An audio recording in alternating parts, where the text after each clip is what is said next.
Welcome to unsolved mysteries. तो दोस्तों, आज के इस वीडियो में हम और आप मिलकर बात करने जा रहे हैं कुछ ऐसी underrated, unseen, extremely different level की डिस्टर्बिंग हॉरर मूवीज के बारे में बात करेंगे जिनके बारे में आप सभी ने प्रोबेबली आज से पहले कभी सुना हो। अब वो कौन सी ऐसी मूवीज है जिनसे आप सभी ही अभी तक अनजान हैं? तो आइए इस वीडियो में देखकर अच्छे से पता करते हैं। तो अब बिना और टाइम वेस्ट किए चलते हैं सीधा वीडियो के तरफ।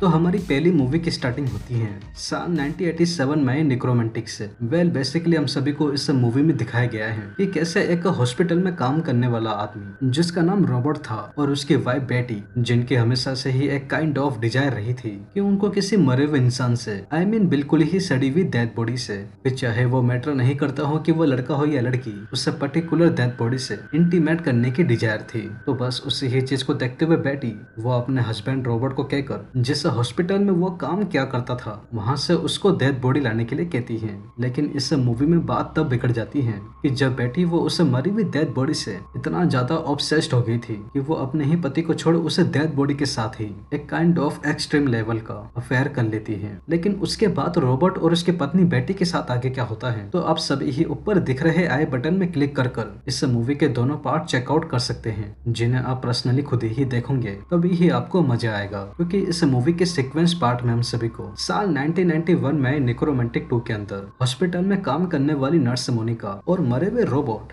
बेटी के पति के बारे में बताया गया है। क्योंकि इस मूवी का सेकंड पार्ट इसके फर्स्ट पार्ट से बिल्कुल ही next and extremely different level का है। बाकी ऊपर दिख रहे आई बटन में जाकर आप सभी उसको चेकआउट कर सकते हैं। एनीवेज, अब हम सभी ही चलते हैं हमारी आज की दूसरी डिस्टर्बिंग मूवी की तरफ, जिसका नाम होता है the life and death of a porno gang. साल 2009 में आई मेंडेला द्वारा डायरेक्ट करी गई इस मूवी के अंदर हम सभी को बताया गया है कि कैसे कुछ retired x, specially rejected adult industry के वर्कर्स, जिनको उनके प्रोफेशनल के चलते हरास और बुली करके अपनी अपनी सोसाइटी से निकाल दिया गया था, जो कि वो सभी ही 10-15 लोगों द्वारा हरास होने के बाद टाउन को छोड़ बिल्कुल ही एक सुनसान से जंगल में जाकर अपनी लाइफ का एक नया फ्रेश स्टार्ट देने के लिए ही जा रहे थे। तो तभी ही आउट ऑफ नोवेयर पता नहीं कहां से डायरेक्टर मराको, जो कि वो एक अनसक्सेसफुल एक्स इंडस्ट्री के डायरेक्टर थे, जिनको उनके कुछ एक्सट्रीम फिल्म्स एंड ऑब्वियसली कुछ वियर्ड आइडिया के चलते इंडस्ट्री से निकाल दिया था। क्योंकि मराको कुछ ऐसी मूवीज को क्रिएट करने वाले थे कि जैसे कि कैसे एक इंसान और जानवर को क्लोजली रिलेशन में लाकर उनको आपस में इंटीमेट करवा उनकी एक एक्स फिल्म बनाए। तो बस इन्हीं ही आइडिया और क्रिएटिविटी के चलते मराको के इंडस्ट्री के कलीग्स और उनके सीनियर डायरेक्टर को मराको की ये बात बिल्कुल भी अच्छी नहीं लगती और उनको हमेशा के लिए अपनी इंडस्ट्री से निकाल देते हैं। तो बस अब उसी ही बात का बदला लेने के लिए मराको कुछ ऐसे लोगों को ढूंढते हैं जिनका अडल्ट इंडस्ट्री से कोई भी कॉन्ट्रैक्ट ना हो, जो कि वो वही लोग होते हैं जिनको हम सभी नहीं मूवी की स्टार्टिंग में देखा था। मराको वो उन सभी ही लोगों को जैसे तैसे उनको अपने घर में ला, अपने ही घर के बेसमेंट के अंदर उन सभी ही लोगों के साथ कुछ ऐसी out of the box movies बनाते हैं जिनको मैं यहाँ पर बिल्कुल भी बता नहीं सकता कुछ गाइडलाइंस के चलते। बट अगर आप सभी ही मेंटली स्ट्रॉन्ग हैं और इस तरीके की मूवीज देखना पसंद करते हैं तो प्लीज मुझे कमेंट्स करके जरूर बताइएगा कि हमको इस मूवी की एक प्रॉपर एक्सप्लेनेशन लेकर आनी चाहिए या फिर नहीं। बाकी अगर आप सभी ही इस मूवी को खुद से देखना चाहते हैं तो आप सभी मुझे इंस्टा पे मैसेज कर सकते हैं, जहाँ पर मैं आपको इस मूवी का लिंक दे दूंगा।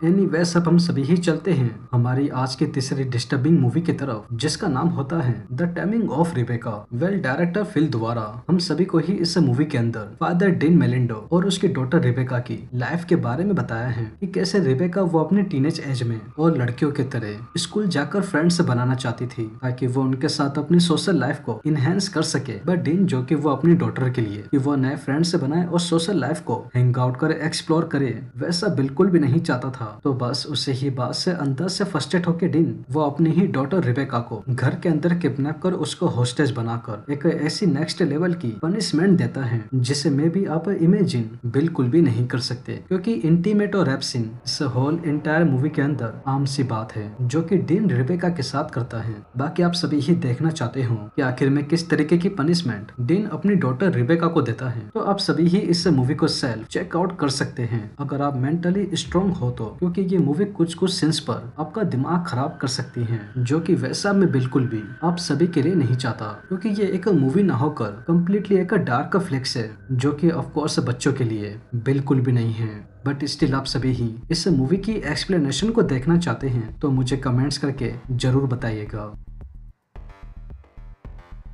एनीवेज अब हम सभी ही चलते हैं हमारी आज के सेकंड लास्ट डिस्टर्बिंग मूवी की तरफ, जिसका नाम है स्नफ आवर 73। वेल मैंने कई बार आप सभी को ऐसे ट्रिविया के तौर पर अपने चैनल पर बताया है कि बेसिकली स्नफ फिल्म्स वो फिल्म्स होती हैं जो कि घर के बेसमेंट के अंदर शूट करी जाती हैं, जिसमें कुछ अंडरग्राउंड के लोग वो कुछ लोगों को किडनैप कर हॉस्टेज बनाकर इस विक्टिम के तौर पर बेसमेंट में ला उनकी एक टॉर्चर अनवॉचेबल रिकॉर्ड करी हुई फिल्म बनाते हैं, जिसको सीरियसली देखना ही अपने आप में एक बहुत ही बड़ा चैलेंज है। क्योंकि पहली बात तो इन फिल्म्स के अंदर रियल ब्लड का इस्तेमाल होता है, और दूसरी सबसे नॉर्मल चीज कि इन मूवीज के अंदर जितने भी टॉर्चर सीन्स होते हैं वो कई हद तक रियल होते हैं, जो कि आप और मेरे जैसे लोगों के लिए ऐसी मूवीज को देखना ही इम्पॉसिबल है। बट तब भी इन केस आप इस तरीके की मूवीज को देखने में बिलीव करते हैं तो ये आपको नेट पे सर्च करने पर बहुत ही आराम से मिल जाएगी। बट स्नफ आवर 7 बाकी सभी ही स्नफ फिल्म से बिल्कुल ही डिफरेंट है, क्योंकि ये मूवी ना ही तो आज तक थिएटर में, ना ही नॉर्मल इंटरनेट पर, और ना ही इसकी कोई डीवीडीज आई है, क्योंकि ये मूवी कई और नहीं बल्कि ऑफिशियली डार्क वेब पर रिलीज करी गई थी। तो बस आप इसी से ही अंदाजा लगा लीजिए कि ये मूवी आखिर में किस लेवल की है। बाकी इसे ही जॉनर से क्वाइट और मिलती जुलती मूवी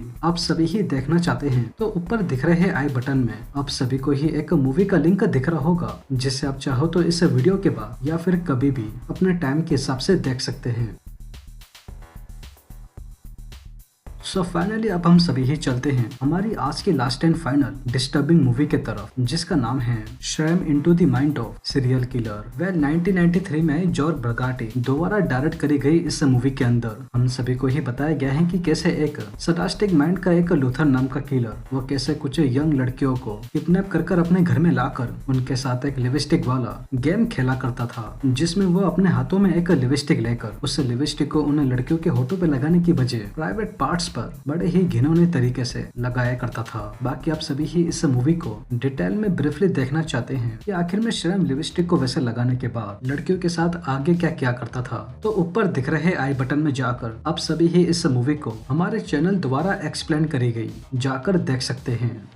अब दोस्तों अगर आप सभी को ही इस तरीके का फॉर्मेट जिसमें हम सभी ही वीकेंड में किन्हीं 5 अंडररेटेड अनसीन हॉरर मूवीज के बारे में बात करेंगे आगे भी देखना पसंद करते हैं तो प्लीज कमेंट्स करके जरूर बताइएगा, क्योंकि आप सभी ने अभी तक डिस्टर्बिंग मूवीज का डीबी अच्छे से नहीं देखा है, जिनसे आप सभी अनजान हैं।